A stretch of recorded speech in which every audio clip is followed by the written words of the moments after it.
Facebook shares did a face plant today. Billions were wiped off its value, all because of a scandal involving its users' information and a company called Cambridge Analytica.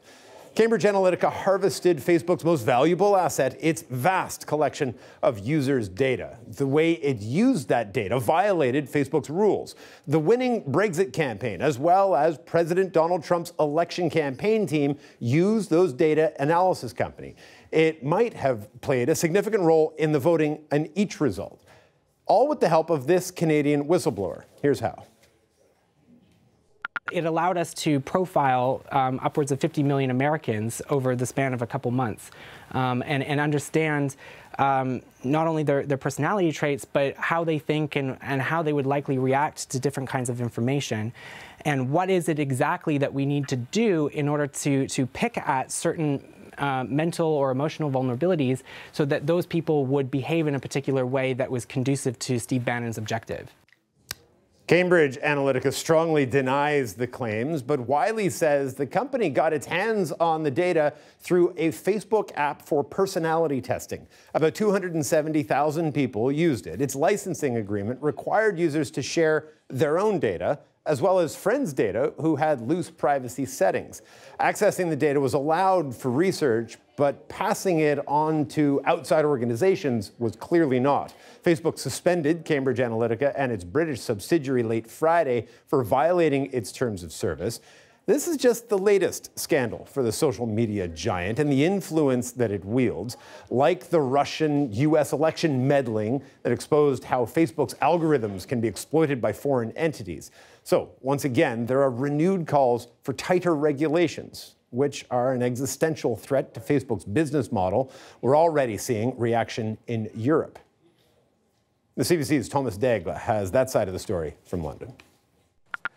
Both Facebook and the data analysis firm Cambridge Analytica could be facing serious questions from lawmakers on this side of the Atlantic. The president of the European Parliament said today they're going to be investigating fully. He calls these allegations an unacceptable violation of privacy rights. Now, keep in mind, the CEO of Cambridge Analytica, Alexander Nix, has already spoken here in London to a committee of British MPs about the work that firm does. Now, they want to hear from him again, because in light of what that Canadian whistleblower Christopher Wiley has said, the committee figures that Cambridge Analytica may have provided MPs with false statements. They also want to hear from Facebook. Here's the chairman of the British Parliament's Digital, Culture, Media and Sport Committee, Damien Collins. Data breaches that we don't know about. How effective are Facebook actually at stopping people taking data from their platform and then using it in a way that suits them and that Facebook can't control? Now, the app at the center of this controversy was developed here in England at the University of Cambridge. It was a sort of personal quiz for users, and Christopher Wiley alleges that the firm he worked for used the data collected from that app for electoral purposes. Cambridge Analytica denies that it misused data, and Facebook says it is suspending the company and conducting a review. Thomas Daigle, CBC News, London. To look at how all this criticism hits at the core of Facebook's business model, we have Justin Hendricks in New York. He's executive director of NYC Media Lab and has written on this controversy. Justin, thanks for coming on the show. The question that I've been asking myself all day is just how existential this threat is to Facebook's core business model. Well, it turns out that they built an enormous system to surveil people and to extract information about people and sell it to third parties. And in this case, someone used it as it was designed to be used and didn't handle the system or didn't handle it properly on the honor system. And that's kind of the heart of this, is that this wasn't a breach. This wasn't a company that sort of went in and hacked or stole this data. It was illegally passed on to an outside company. But the use of this data in this way, this is what Facebook is kind of all about, isn't it? Absolutely. We have a problem where there are these enormous technology platforms that have essentially been set up to mine personal information and to sell that back to people that want to reach them, to sell products and services, or to sell political ideas. And in this case, transparency, there's a number of questions here. Why didn't Facebook notify its users? Why didn't Facebook make public any of this concern, going back all the way to 2015.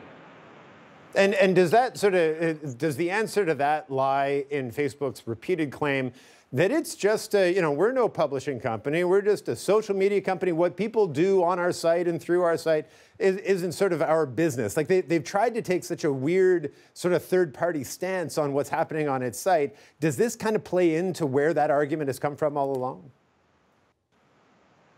It seems like Facebook wants to avoid culpability at this point on a number of fronts for the problems of disinformation on the platform. We've seen it just over the last years, of course, in the U.S. election, just repeated sort of growth in the numbers of individuals that were affected by Russian disinformation, for instance. We've seen denials, and then, unfortunately, turns out that lots more people were affected than they had originally stated. It really points to the need for some checks on the power of Silicon Valley companies. The need for external controls on the way these companies operate. You wrote a great piece on this over the weekend that I'll put up on my Twitter feed for our audience to read, with a series of questions that you feel are important to get answered coming out of this. And one of them really jumped out at me. The question was, did Facebook have evidence its own employees mishandled this situation? Was any disciplinary action taken? What do you think? I know we don't know the answer to that, but I wonder what you think Facebook's broader response is going to be to this, and what you think their response thus far has been. Well, I mean, I might have missed it because I was on the way to this interview. But has Mark Zuckerberg said anything yet? Has Sheryl Sandberg said anything yet? Nope. Senator Wyden here in the States just put out a letter to Mark Zuckerberg. He asked, were there other breaches? Are there other third-party app developers who have Facebook data that's sitting on their servers someplace? Why didn't they tell anyone? Will they notify their users? Have they ever notified their users of breach of trust? Well, and there we get into sort of why this matters going forward. Not just, we've had a lot of conversations on this program about what this means for Facebook's ability to sell that granular level of data. And if they're going to make changes to the way they gather that, that's going to affect their bottom line. The sort of flip side of that on a more public policy side is what influence is this going to have going forward? And I read somewhere today that Cambridge Analytica is already hiring for the 2018 Mexican election, that they're involved in doing micro-targeting there. If they could do this and they could get this information, what does that tell us about any other number of companies or organizations that want to sort of micro-target people and can find access to this kind of data, whether it fits the rules or not? I'm really glad you asked that question.